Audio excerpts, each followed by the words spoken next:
I'm E.G. Marshall. Of all the sounds in the universe, perhaps nothing stirs the imagination more deeply than the sounds of the sea.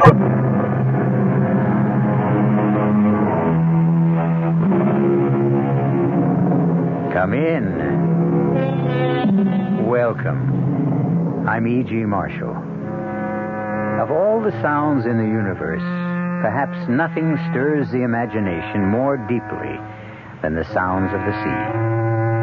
People who have never crossed an ocean can still be transported in a walk along the beach, skirting the lapping tides, or standing high on the rocks with the waves crashing below. There's an eerie quality about the sea, and it conjures strange visions in any mind that is ready to receive them. Our story concerns the spell cast by the sea.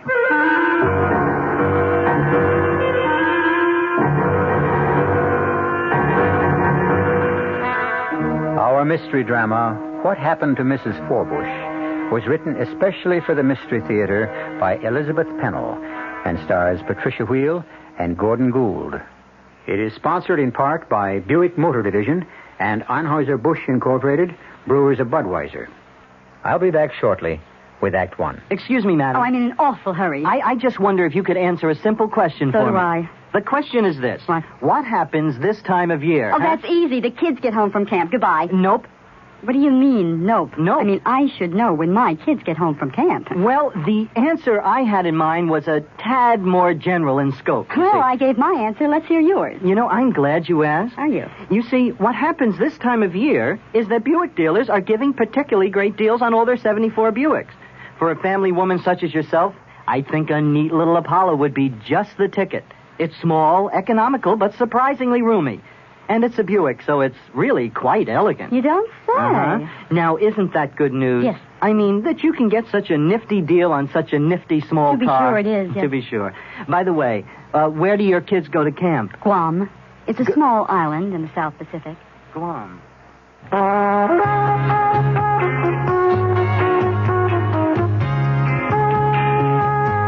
Suburban Savings in northern New Jersey would like to set you straight on savings. Straight off, Suburban offers you the highest interest allowed by law. A big 7.90% effective annual yield on Suburban's 7.50% savings certificates. And Suburban guarantees it from 4 to 10 years. Minimum $2,500. Federal regulations allow premature withdrawals on savings certificates, provided prescribed federal penalties are adhered to. Of course, Suburban also has a whole selection of other savings plans that keep your savings headed in the right direction, straight up. Why not head straight over to your nearest Suburban savings office, conveniently located in Bayonne, Edgewater, Elmwood Park, Emerson, Hackettstown, Morris Plains, Nutley, Paramus, Sparta, and Wayne, and let them set you straight on savings.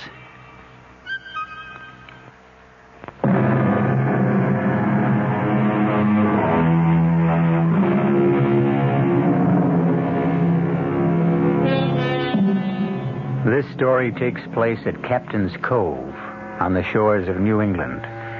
Bert and Marjorie Desmond are inspecting a picturesque old house on a bluff overlooking the sea. They're city people, and in the past they have spent their vacations at mountain resorts or in dry desert places considered beneficial for the health of their son. But this year it's different, and they're getting more intrigued by the minute as Mr. Smith, the rental agent, shows them around. Oh, Bert, the view and the window seat. I haven't seen one like this since my grandmother's house when I was a child. I'm more interested in all these carved pieces over here. What do you call this stuff? Scrimshaw. Oh, yes.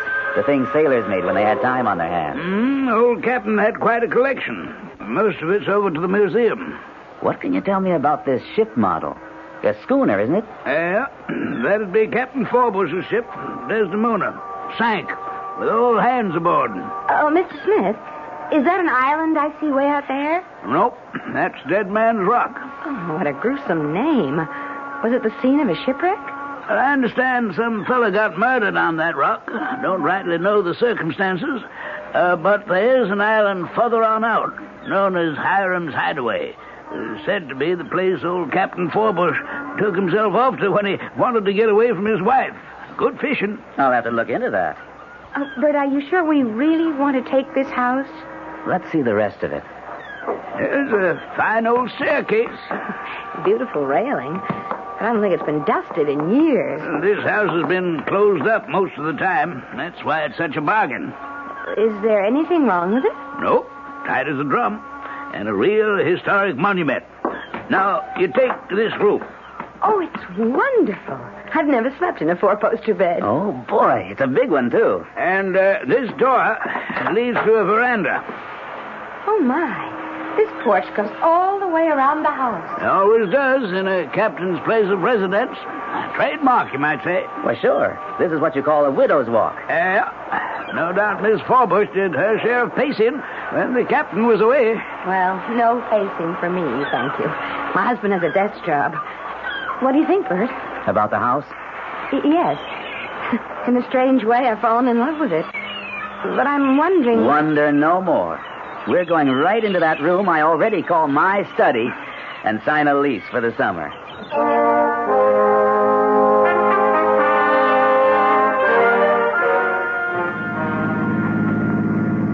Bert. Glad you've come to life.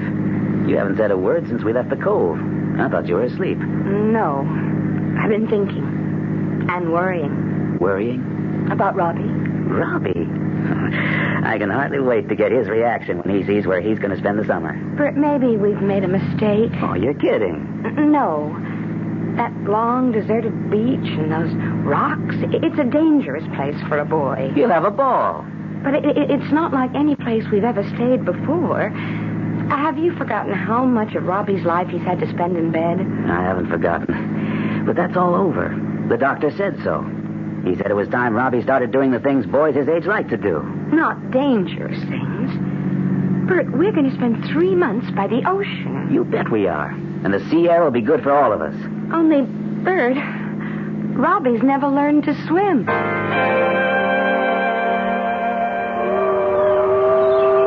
Well, Robbie, what do you think of it? Oh, man. This house is twice as good as you thought it was. I didn't remember it was so musty. The place needs airing. I'm going to open some windows. Dad, who's the old guy in the picture? Why, that must be Hiram Forbush, the sea captain who built this house. He sure has a lot of red whiskers. He sure does. You know, they knew how to paint pictures back in those days. Watch this, Rob. Walk over here and see how his eyes follow you. Sort of as though he was looking at everything you did. It's spooky. You think he's a ghost? Oh, come on, son. You don't believe in ghosts, do you? No. Well, I'll let you in on a secret. I think your mother does. Mom believes in ghosts. Sometimes. Oh, Pop. What's all this about ghosts? I'm teaching Rob to be the man of the house, so he can look after you when I'm gone. Hey, I want to go to the beach. Well, you can if your father goes with you. And not right now. I have some things to do. I'd go, only it's time to think about getting dinner ready. But I can go alone. Sure you can. Oh, no, Bert, not the first time. First time for everything. And speaking of first times, how about that? It's so strange to hear a telephone in a house like this. Glad there have been some improvements since the captain's day. Guess I better find out who it is. Pop said I could go to the beach. Now, Robbie, I want you to be very, very careful. Follow that little path and watch your step climbing down the bluff. Mom, I'm not a baby. And don't stay away too long. Do you have your jacket? Oh, Mom. I'll be watching you from this window. Damn. Why, what's the matter? That phone call from the office. Wouldn't you know they're having a crisis and they want me back? Oh, no, Bert, we just got here. You're on your vacation. Won't be gone long. Just for the day to help get things straightened out. But it's a 4-hour trip. I know. I'll have to start very early tomorrow morning. And I guess I better spend tomorrow night in the city. But you promised that first thing tomorrow you'd see about swimming lessons for Robbie. It was a part of our bargain. I know, honey, but it's just a matter of putting it off for a day. Oh, you said... I thought I'd asked you not to climb on those rocks unless someone... Beach club and make arrangements for swimming lessons. And we'll meet some people so that you'll know the neighbors, and Robbie will have someone to play with. Robbie, dear, what were you doing on those big rocks today? Just throwing stones in the water. Mom, I can make them skip real good. I thought I'd asked you not to climb on those rocks unless someone was with you. I only climbed a little way. Well, no more climbing, young man, until your father gets back. But he's been gone for 3 whole days. Well, he's coming tomorrow. And we're going to let him know how well we've been getting along. Go to sleep now. I'm going out on the porch to watch the moon come up. Mommy, you promised to open the window very wide so I can hear the sound of the water? Yes, dear. The weather's changing. I can scarcely see the beam of the lighthouse. It's getting all misty. And don't be frightened if you hear the foghorn. I like that sound. Night. Good night, dear.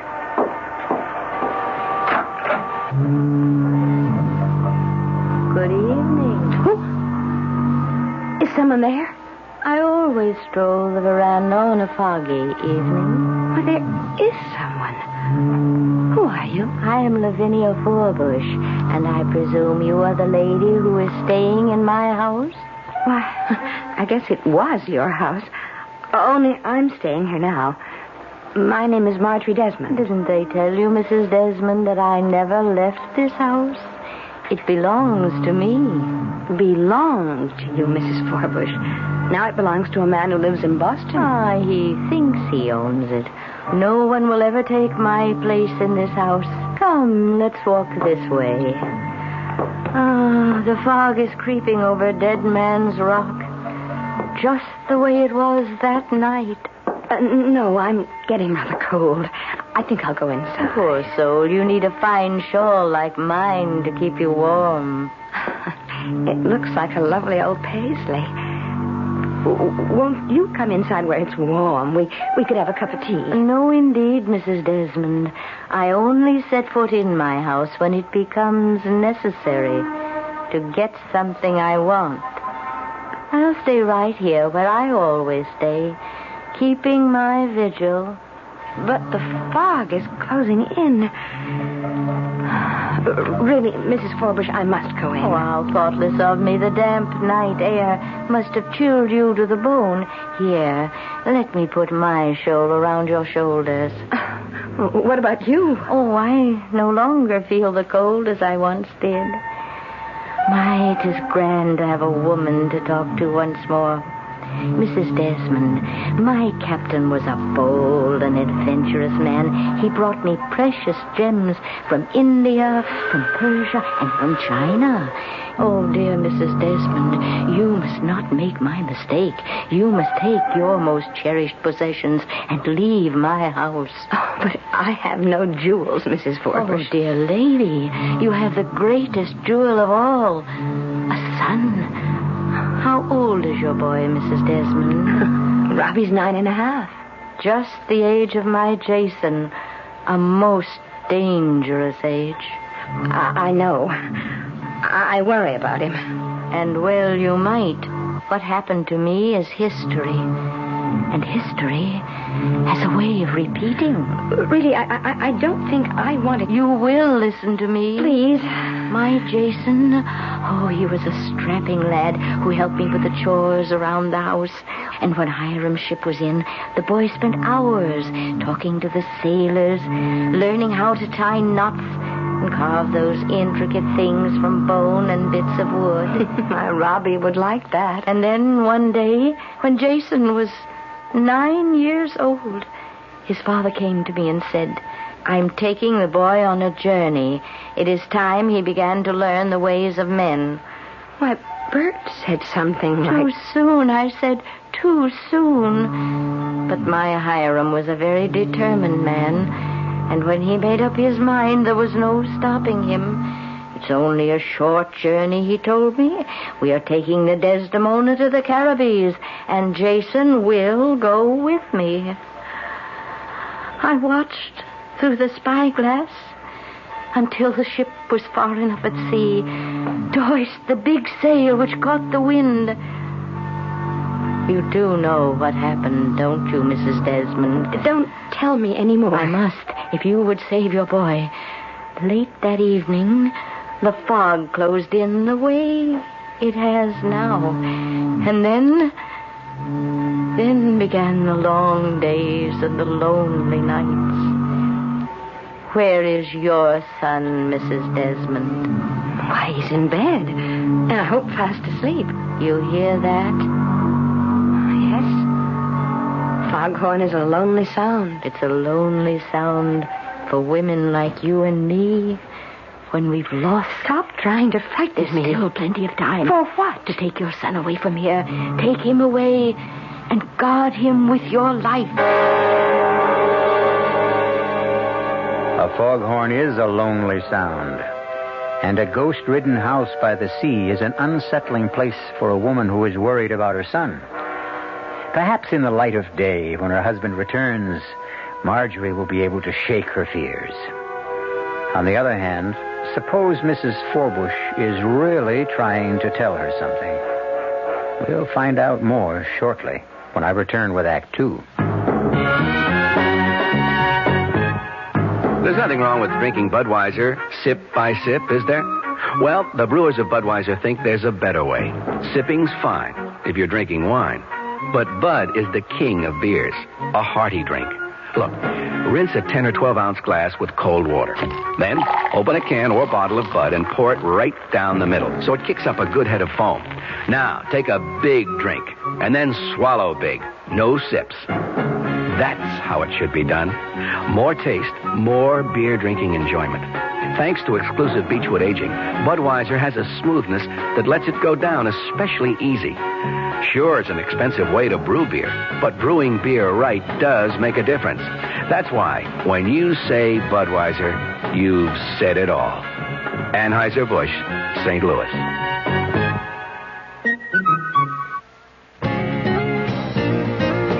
Hey, Mom, what's for dinner? Hey, Mom, what you got? What's for dinner? Your ShopRite supermarket suggests choice beef first cut chuck steaks just 59 cents a pound this week. Save 2 on smoked ham, shank portion 69 cents a pound, butt portion 79 a pound. For a quick meal, try Swanson's frozen Hungry Man dinners, just 99 cents each. For dessert, ShopRite's produce department is featuring fresh honeydew melons, 79 cents each. They're great topped with ice cream. There's a lot more for a little less at ShopRite, so stop in soon. She loves the family. She wants the best. She does all that she can do. She lets ShopRite do the rest. Hey, Ma, what's for dinner? ShopRite has the answer. This is WOR New York, your Mystery Theater station.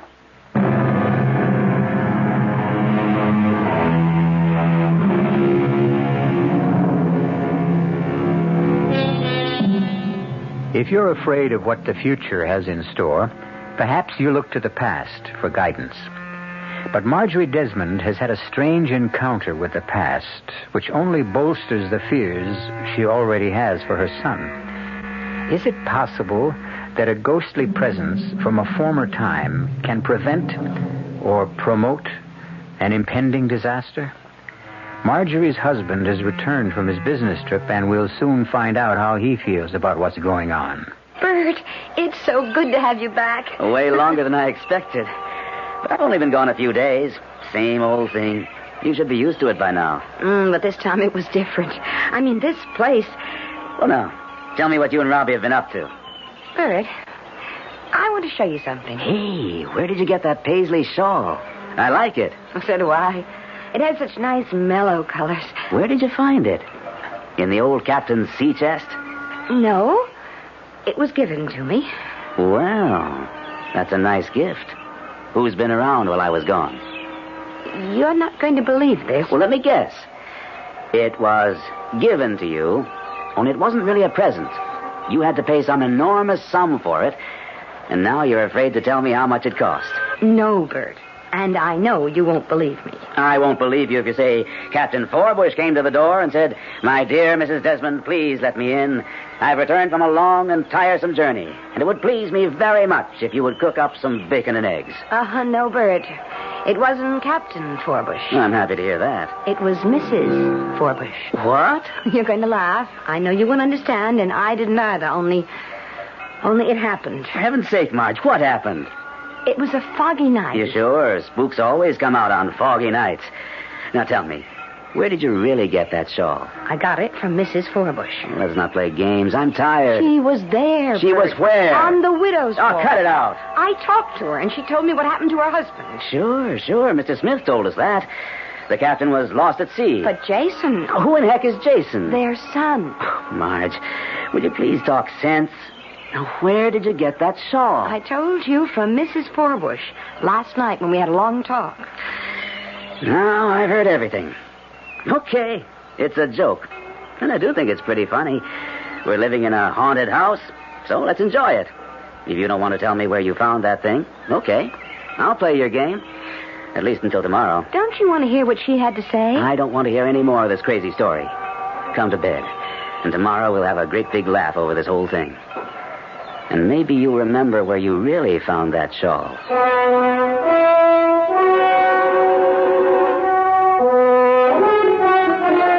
That was the best picnic we ever had. Can we do it again tomorrow? Well, not every day, Rob. Maybe tomorrow we'll go to the beach club. I thought I might do some fishing. Dad, can I go fishing with you? Maybe we'll all go. How about it, Marge? Count me out. You know how I feel. I know. You like to eat the poor little critters, but it's cruel to catch them on those nasty hooks. Well, it is. Robbie and I may just go off and forget to come home. Take your son away from here.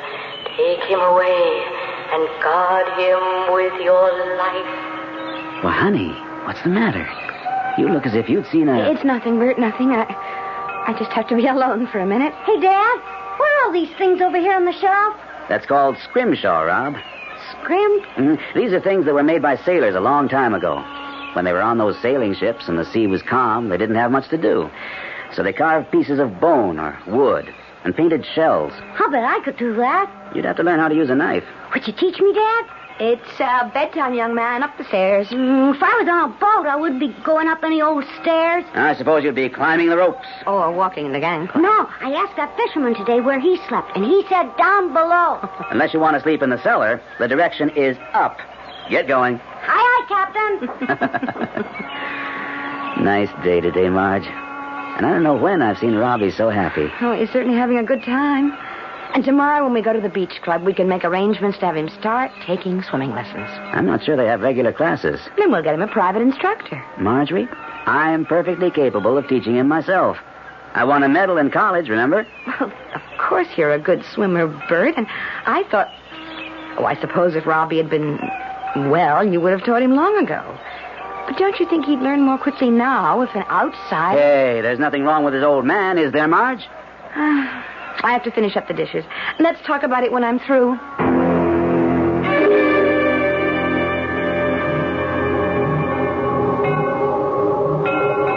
Robbie? Don't be frightened. I want to talk to you.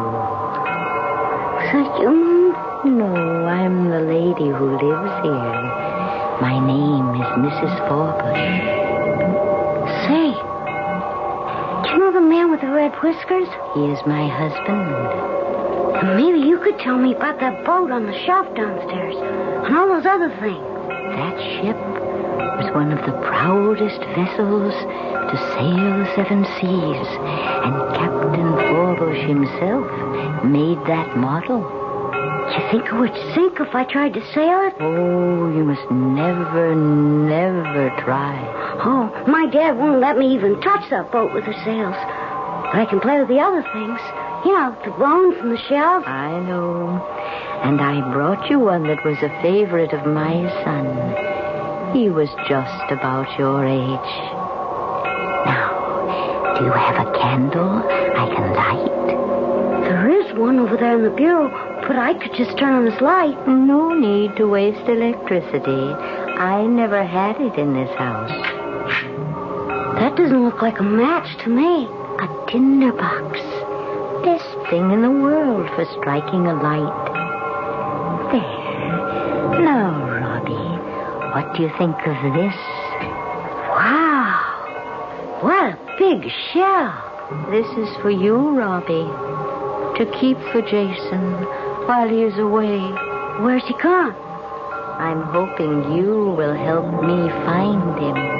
Oh, I'll be glad to help you. Because if he was here, we could climb the rocks together and explore that pirate's cave. We'll look for him, Robbie. We'll look for him together. So now, if you will come with me... I couldn't go anywhere without asking permission. But this is my house, and I am giving you permission. But I still couldn't go without asking. Quickly, boy. Come on. Put on your clothes. Mom! Dad! What is it, Rob? Why, Robbie, what are you doing with a candle burning? You know how dangerous. I didn't light it, Mom. You tell them, Mrs. Where is she? Where's who? That lady, Mrs. Forbush. She was standing right there. Oh, good Lord, not in here. Rob, there's no one else in this room. You've been having a dream. No, Dad. Honest, she was here. Look what she gave me. Not you, too. Say, that's a very interesting shell.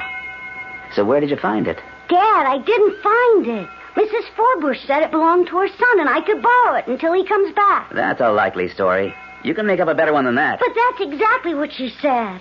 I'm going to help her find him. And when he's here, we can play together down on the beach. No, Robbie, dear, that's not possible. You're both being impossible. But the trouble is, we have to find Jason. Oh, stop it, Robbie. I won't hear any more about this Jason. Rob, you've had a dream. It seems very real. But now it's over. And tomorrow you'll have forgotten all about it. But, Bert, what about the candle and the shell? Well, there must be some reasonable explanation. But let's not think about it now. I'm blowing the candle out, and Robbie's going to sleep. Good night, son.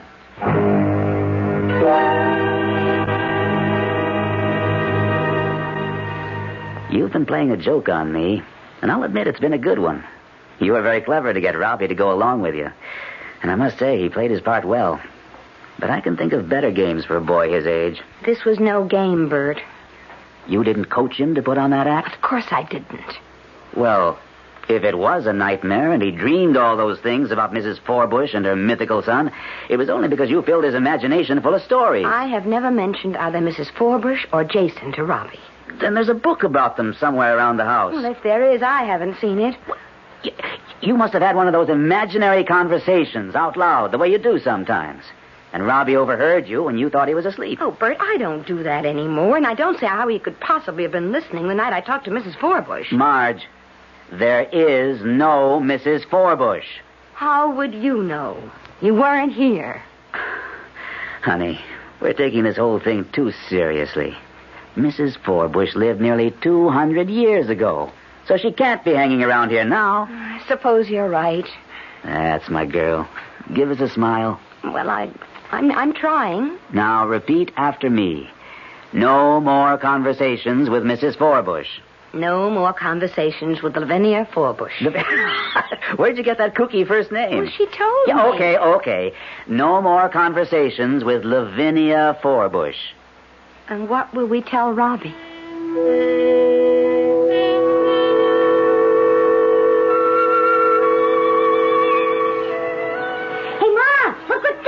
He's teaching me how to catch fish. Oh, well, it looks as though you bought out the store. But did you get my groceries? Yep, groceries are all right here. But hold off on the steak. We just may come back with something very special for the frying pan. Look, Mom, my very own rod. Did you ever see one of these? This is a reel. Yes, dear. It looks like a very nice reel. Where will you use it? Down at the wharf? Nope. We're going to get Rob off to a really good start. I've rented a boat. What kind of boat? Oh, just a putt-putt. You know, one of those flat-bottom jobs with an outboard motor. But you aren't going out to sea. Sure. Well, look at it, Marge. Smooth as glass. What do you know about the tides and the currents? Marge, we aren't planning a trip to China. Where are you going? To that island. It's so clear today, you can see it from here. Don't you worry about a thing. See? I bought him a life jacket, and he's going to wear it every minute of the time. We promise, don't we, Rob? Sure, Pop. Promise me you won't go far? I told you, we're only going out to that island. When Mr. Smith said the fishing is good.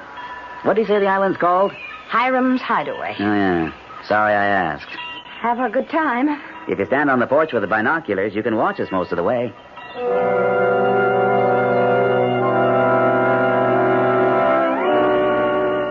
Well, Mrs. Desmond, I'm sorry you did not heed my warning. Oh, no, please don't come back. I've not been away. But I don't want to talk to you. It was bad enough that you upset me, but you had no right to bother my son. It was you who interfered, Mrs. Desmond. You and your husband. You spoiled it all. I was trying to save your son before this happened. Nothing has happened, Mrs. Forbush, and I won't let you alarm me anymore. But you are alarmed, Mrs. Desmond, and well you might be. Why did you let him go? See, they are already out of sight. And if you don't act quickly, you'll never see either your husband or your son again.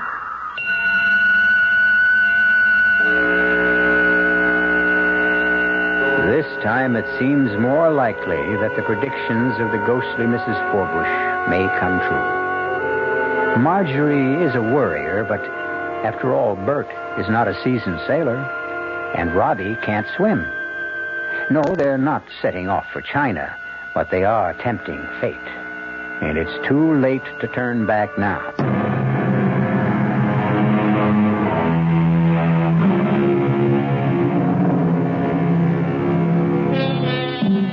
It is a calm and beautiful day at Captain's Cove, and it looks as though the fears of Marjorie Desmond were totally unfounded.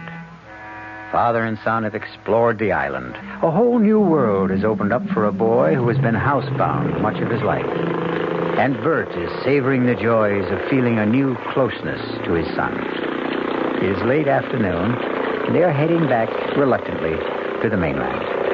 Hey, Dad, can we do this every day? I'm going to catch a bigger one next time. For a first try, you did very well. Maybe we can go deep sea fishing someday. Maybe tomorrow. Could we? Hey, we're doing all right with these smaller fellas. Flounder's good eating. You'll see. Bet Mom will be surprised. We caught 1, 2, 3, 4.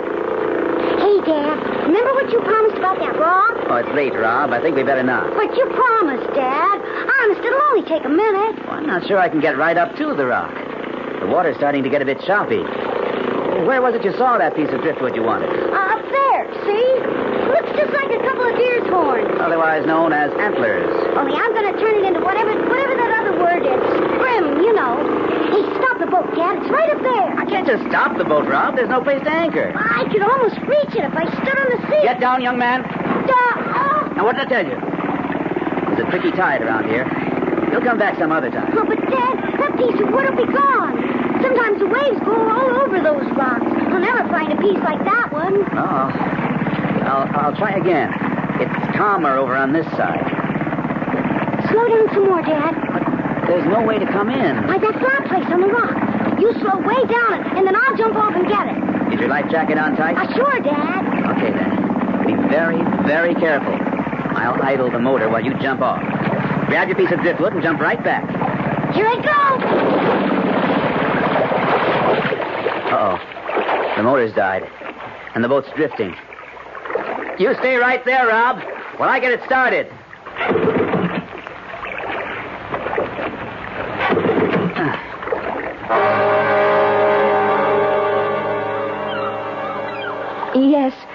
Yes. I want to speak to someone at the boathouse down by the pier. The place where you rent boats to go fishing. Hello? Hello, this is Mrs. Desmond. My husband and son, are they there? No, they rented a boat from you this morning to go to the island. Well, I expected them back long before this, and I was afraid something might have happened. Well, I know it isn't late, but it is beginning to look stormy, and I can't see the island anymore. Could you send someone out to look for them? The Coast Guard Patrol? How do I reach them? No, thank you. I'll go to their station down on the beach.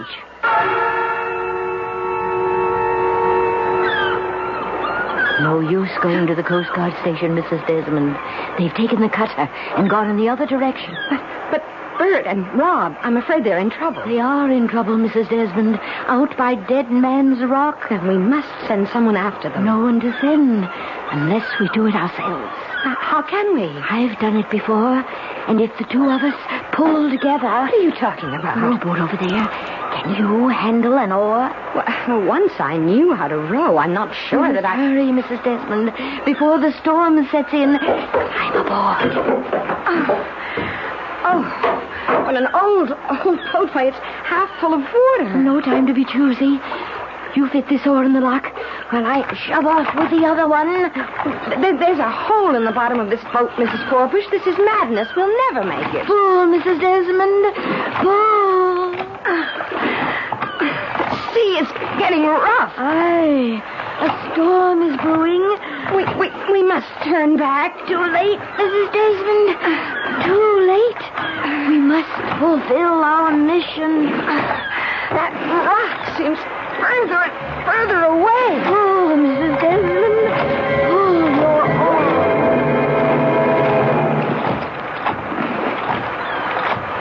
It's no use, Mrs. Forbush. We're going to stay away from that warning bell.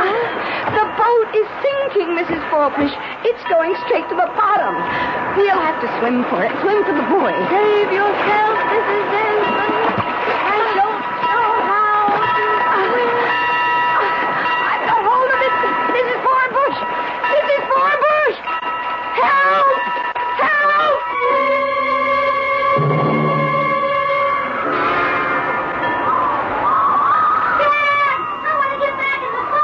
Stay right there, Rob, until I can get closer. I can't seem to get this darn motor started. Hello! Who are you? Hiram Forbush, at your service. Captain Forbush? Yeah. Are you in difficulty? I can't seem to get this stupid motor started. Give me wind and sails any time. But they're not going to help me now. My son and I... Is your boy over yonder? Yes. I should never have let him off on the rock. Dead Man's Rock's a dangerous place to be. But one of my men will get him. I'll be very grateful for anything you can do. We have to get home. Couldn't you put us ashore in a rowboat? Can't spare the men to take down a long boat. And my only rowboat was most rotted away. So I left it back on the beach. Oh, there must be some way. I'll pay you very well. All the money I want is out where we're going. And we can't stay around here any longer. So climb aboard and... No, I'll take my boy back in this boat, and someone else will come along, or they'll send the Coast Guard to look for us. You won't last long in that thing. There's a storm coming up. Then please, send up some kind of a signal, a flare, a rocket, Shoot off a cannon and rouse the whole town. No need for that. We're not in any trouble. But we are. My son and I. You know how it is. I believe you have a son. I always wanted a son. Fine boy, this one. Just the right age for a first trip before the mast. Well, I'm giving you your last chance. Captain Forbush, let's be sensible. I have obligations to meet. Sounds to me as though you have a guilty conscience. Lively with the sheets, men. She's coming about. Up with the sails and dead ahead.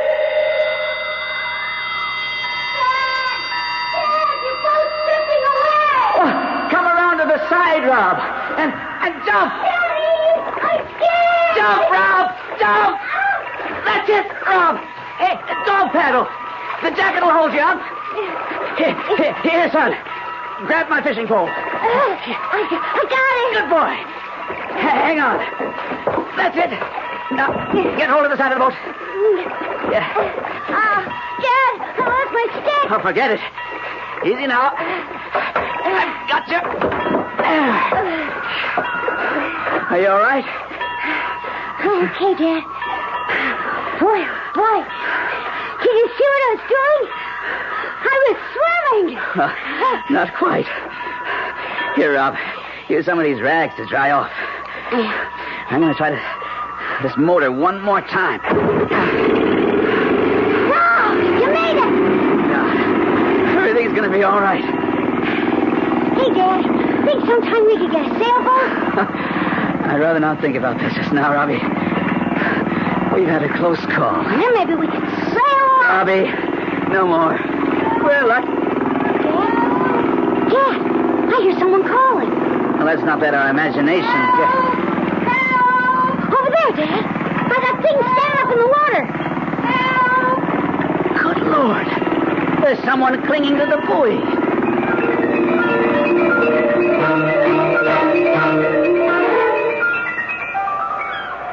Marge, are you warm enough? Never felt better. And now, Marge, if you feel up to it, will you please tell us what in the name of heaven you were trying to do? I started out in a rowboat. That rickety old rowboat that was down on the beach? Oh, yes. Did you know it was there? I hadn't seen it before. That boat must have been 100 years old. Why did you... I can't explain what was going on in my mind. Or at least you wouldn't understand. You see, I had this awful premonition that something terrible was going to happen to both of you and that I must row out as far as that rock to save you. Well, the boat sank, and mercifully there was that buoy, and then you came along. Please don't ask me any more questions, because now that you're both safe, all those crazy notions I had are gone forever.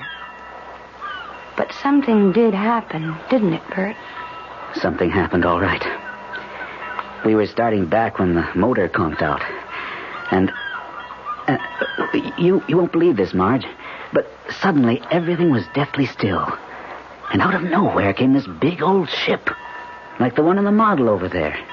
That's right, isn't it, Rob? Oh, Dad. And over the rail leaned that face with the cold blue eyes and the bristling red beard. None other than Captain Hiram Forbush. Oh, you're being mean, Bert, but I guess I deserve this. Go on. You don't believe me, do you, Marge? But I tell you, there he was, big as life. I begged him to take us back to shore, but he said he was heading for the Caribbees. He had Robbie up on the deck while I was trying to start the motor. And then that sailing ship started to take off. And I looked up, and that's when I yelled to Robbie to jump. Hey, Dad, that's the best story I ever heard. Now can I tell Mom what really happened? What really happened? You see, Mom, it was like this. I saw this piece of wood like antlers on that big rock. And I wanted to make something out of it. You know, some of that scrim stuff. And I begged Dad to let me get it. So he slowed down the boat and I jumped off. Oh, that was dangerous, Rob. Well, it would have been all right, except the motor conked out and the boat was drifting away. So I had to jump in the water, or I'd still be on that rock. And, oh, Mom, I was scared. But I almost swam. A swimming lesson for you tomorrow, Robbie. I promise. Mom, you tell me something, please? Yes, dear. What happened to Mrs. Forbush? Well, Robbie, why do you ask a question like that? I've been worried about her. She drowned, didn't she? Yes, Robbie. She drowned. But that was a long, long time ago.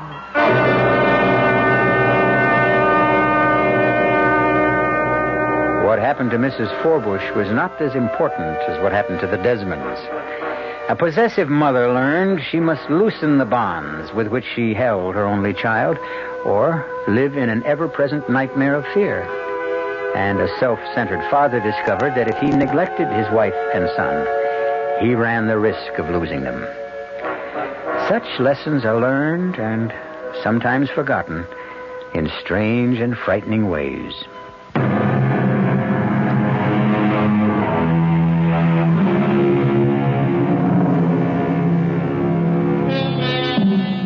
The ghost of Mrs. Forbush has been laid to rest. But the captain, since no trace of his ship was ever found, you may see the Desdemona sometime off in the mists on a foggy day. The sights and sounds of the restless ocean stir something deep within the soul.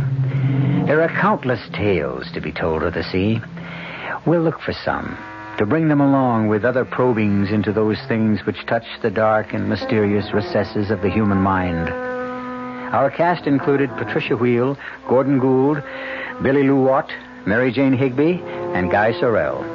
The entire production was under the direction of Himan Brown. This is E.G. Marshall inviting you to return to our Mystery Theater for another adventure in the macabre. Until next time, pleasant dreams.